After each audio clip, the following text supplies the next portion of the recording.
ACA Red book, free pages 31 through 39, titled Adult Children of Alcoholics and Its Beginnings.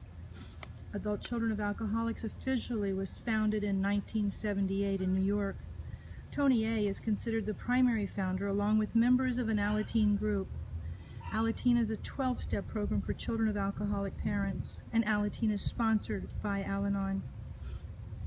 The Alateens and Tony formed a specially focused meeting that broke away from Al-Anon and became the first ACA group. The new group, Generations, focused on recovering from the effects of being raised in a dysfunctional family, rather than Al-Anon focus on being powerless over alcohol. Tony is the author of The Laundry List, the first piece of ACA literature. The Laundry List is a list of 14 characteristics or common behaviors that detail the adult child personality. Tony also developed the ACA solution of attending meetings, focusing on ourselves, working the steps, and feeling our feelings. Tony died in April 2004 at the age of 77. Jack E. is given credit for establishing ACA in California and placing the Laundry List in a narrative form known as The Problem. The Problem is read at the opening of most ACA meetings. Jack's recollections of ACA history are included here. Tony's comments on ACA history are from a 1992 interview. This history has been updated based on interviews with Tony's family in 2005. Jack's story is recorded in a different time. While Tony's story mentions our eventual separation from the Al-Anon Fellowship, ACA cooperates with Al-Anon and enjoys a mutual respect of this program. Hope for Adult Children, adapted from an interview with Tony A. At the end of 1976, or the beginning of 1977, 4 or 5 young people who had recently graduated from Alateen joined Al-Anon, a 12-step fellowship for the spouses and friends and relatives of alcoholics. In Alateen, these young people had explored the impact of being raised by alcoholic and co-alcoholic parents, now known as codependents. The Alateens looked at the effects of living in an alcoholic household. Entering Al-Anon, they were faced with the concept of learning to live serenely in a dysfunctional setting. Stepping up to Al-Anon meant that they were faced with attending meetings that focused primarily on adult issues or spousal drinking. Some of the Alateens felt unsafe in their homes and believed that they could not relate in Al-Anon. Tony said Al-Anon taught a few skills to the young people, including how to get their own needs met. These bold teens formed their own Al-Anon meeting, which they named Hope for Adult Children of Alcoholics. This first meeting met in the Smithers Building in Manhattan. This group used the Al-Anon format, but improvised the meeting discussion. The discussions involved the neglect, abuse, and fear that the Alateens thought they could not fully share about in Al-Anon. A second meeting, known as Generations, would be formed, but it would have no affiliation with Al-Anon. While the first new group was being formed, the Alateens heard about an Alcoholics Anonymous member sharing in AA about his experiences of growing up in a violent alcoholic home. This was Tony, a 50-year-old recovering alcoholic and New York stockbroker. Cindy, a member of the Hope for Adult Children of Alcoholics group, heard Tony A.'s story and asked him to be a guest speaker at the newly formed group. Tony said he was 30 years older than the Alateens, but their age difference dissolved when he began telling his story. When we began, Tony said, there was a wonderful feeling of mutual love, empathy, and understanding. Hope for the Adult Children of Alcoholics was technically an Al-Anon meeting. However, something special was happening with each meeting and with each story being told, Tony said. The founding principles of ACA were being unearthed and spoken in these early meetings. The dysfunctional family rules of don't talk, don't trust, and don't feel were being challenged. However, the meeting struggled because of a lack of structure and focus, Tony said. After 6 or 7 months, instead of membership increasing as expected, the fledgling meeting had dwindled to 3 or 4 people. The meeting was about to fold. Out of instinct and spiritual insight, Tony said he invited members of AA to join the little group.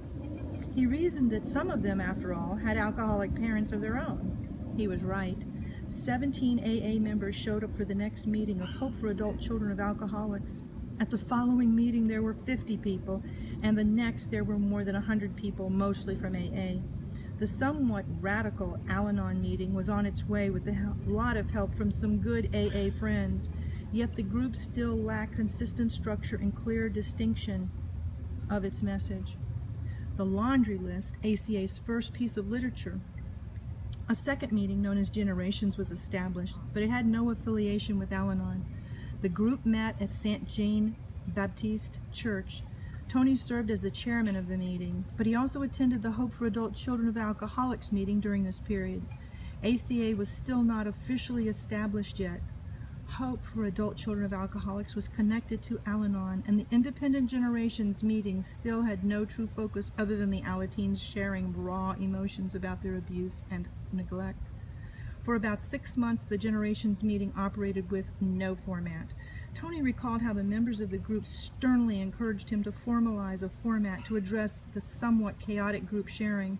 This confrontation by the group created the moment and circumstances by which Tony penned our first piece of ACA literature. On the day after Generations members urged him to formalize the group, Tony said he sat down at work and jotted down 13 characteristics of an adult child of an alcoholic. It was as if someone else was writing the list through me, Tony said, describing the experience. The list of common behaviors took 2 hours to complete. And Tony added one more trait when he edited the traits with Chris, a group member who offered to type up the list. Tony realized he'd forgotten to add a mention of fear, but he had second thoughts. No, they'd never admit fear, he thought. Excitement, yeah, better. They'd accept excitement. We became addicted to excitement, Tony wrote. With that addition, ACA had its 14 characteristics or common behaviors that would be read as the problem in the Generations meeting. He also wrote the solution, edited by Chris.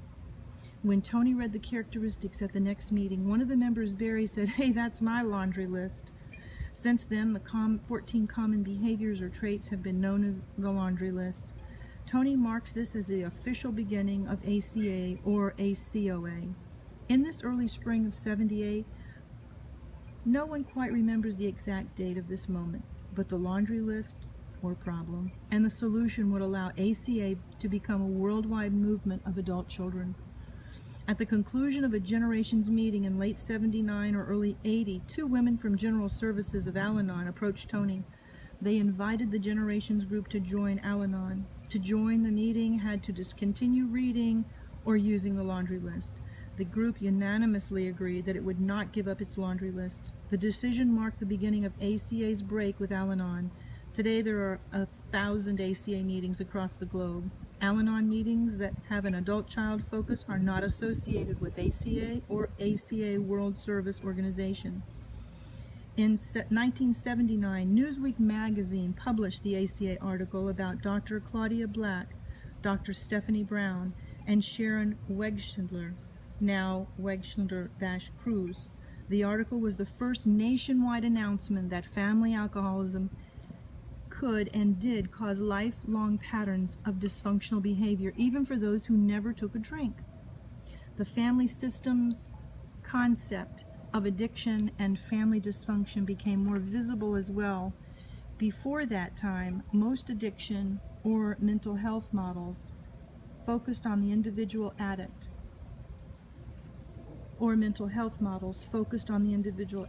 Black and others were saying that the disease of family dysfunction had long-range effects on the children who became adults. The children were affected by the alcoholism even though they were not putting alcohol into their bodies. The AA adapted steps for ACA purposes. At this time, 1979 or 1980, Tony recalls raising questions about the adaptability of AA steps for ACA meetings.